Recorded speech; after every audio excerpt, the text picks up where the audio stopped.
जर ए तेल है घंटे बाद में पीछे खून आ।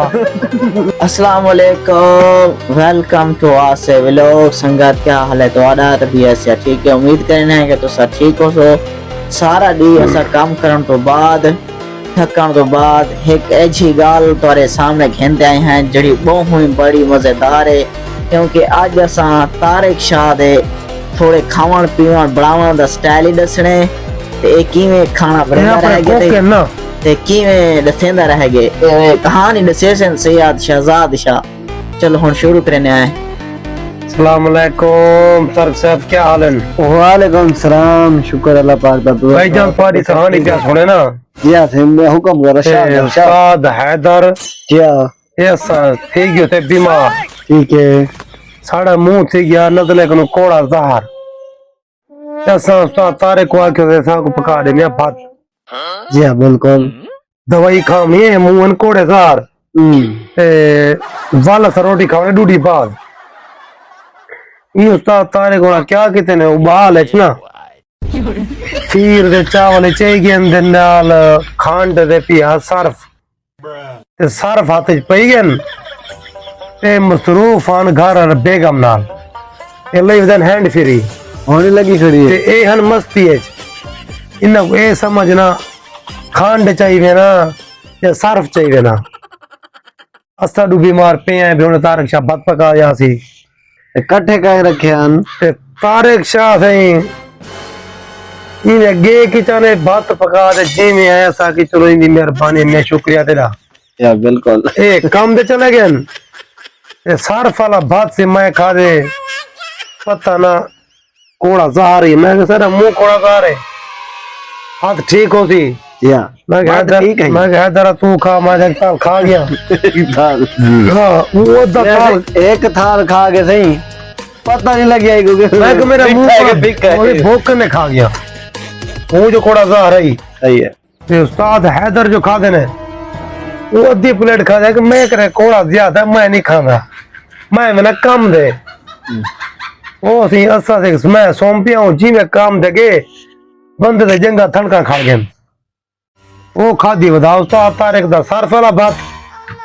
सही है। वो तू जी में बल्ले आके यार का सर्फ दिया कह रही था किधे गए मेरे को पता कहीं देखे ना किचन है गया पे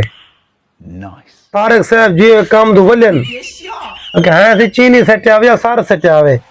किसी में चीनी सटी है किचन पिया गया हुआ सटी है यो सार सही ये कि भाई जान मैं मात्र से मंगता सार सट खना चुके खा दे वे आगे उस्ताद शहजाद और इधर थाल खा गए पता नहीं शाम को ठीक थी या क्या थी ते मैं अद्धा थाल खा दी मिदी मैं नहीं कर सकिया ते हुन मैंने हता जो अंदर जुलाई थी निकड़ी ठीक ठाक वाशिंग मशीन जल्दी करिए असन ठीक है मियां हैंड फ्री ले बता कोई एहतियात करे सो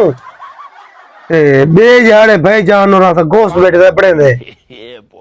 सारे बंदे रल मिल दे गोश्त के बाड़ सागु सख्ती चाहते थी तारे को सदु गोश्त रखा वे तारे का आ गोश्त रखा आए मुस्ता जी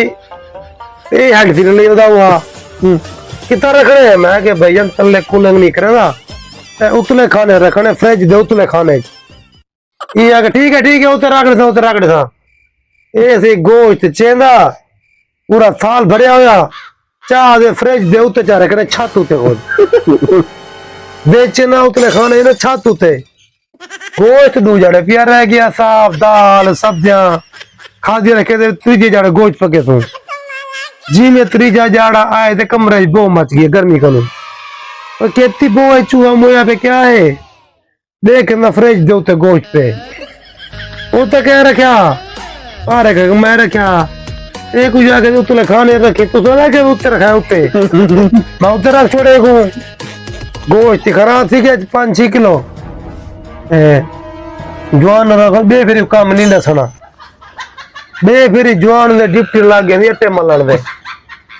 मेरे को कोई काम ना दो सारे करो दे मैं आटा मल दे सियाड़े थी बस हाँ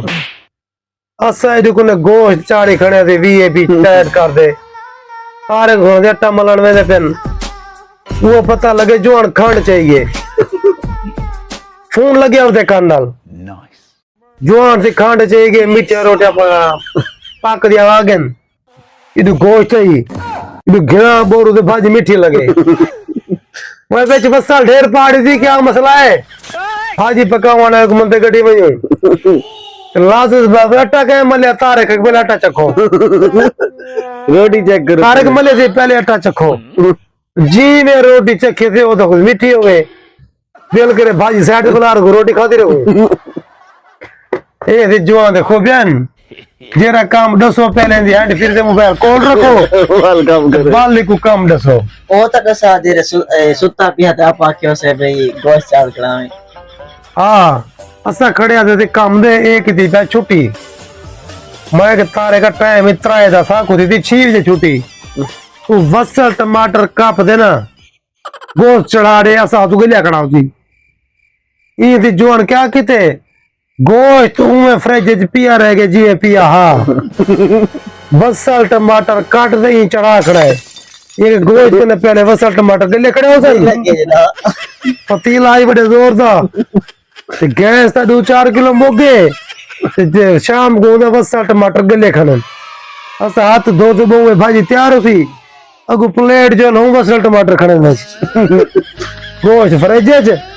ते वसल टमाटर गले खनन ते तुसा ना क्या वसल टमाटर चढ़ा खड़ा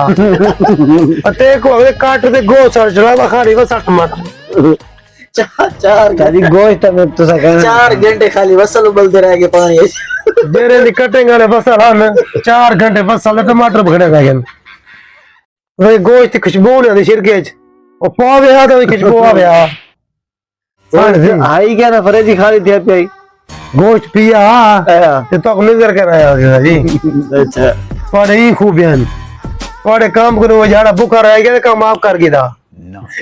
काम ते केड़ा हाल है काम दे बाहर फिर ला दे खड़े होने दे दरवाजे डा देवने होने तू तैयार से नट दिवा लगे ओ कारीगर सही है सारी यारी हां दे हूं महान कारीगर सही महान कारीगर हां तू जूस बना दे ने खजूर दंदा ला इन भैया ना को जूस बड़ा दे देंदे खजूर मंगाए किलो डंडा नाल बने ने ली लो वेच ने पिया अद्धे पिंडू खा ही लेंदे क्या है मुंह ना बने दा बेटा मैं अपना ली बनी दे जी हाथ नाल नहीं बनी ना पिंड ना ओ तो दे मालिश तुम यानी तरीक ही आके मेरे को तेला तू आके मेरे को ला दू आके पहले तू ला बाद में बाल मैं 8 जड़ सुकून होती ये जाती अल्लाह पर ले खुदा आगे सुकून जर ए तेल ले घंटे बाद में पीछे खून आ नहुंदरा मार रखे दी में भाई जोर ले फुल जोर ले कुत्ता नहुंदरा मार दे अली तक निशान अजर तक गरीब को सलवट पे खड़े तेल की बारी बट्टे जी बेईमानी कर दे देखो कोई काम चाहिए ना करे थे ए चाहिए तो कह रही कितनी काम तक कर दे देते वे की चाहिए तो कह रहा ही देगा सारे काम वाले काम वाले अब दे काम कोई ना डसे देखो चलो हुन ए ता सारे चैनल सब्सक्राइब करो क्योंकि यार दबा बेइज्जती करवा बड़े चैनल हमारे चैनल को सब्सक्राइब करो ठीक है ना फॉलो करो लाइक करो कमेंट करो चैनल को ठीक है ये चैनल बहुत दूर तक होने कहीं ना एक चैनल बढ़ सी बड़े जोर था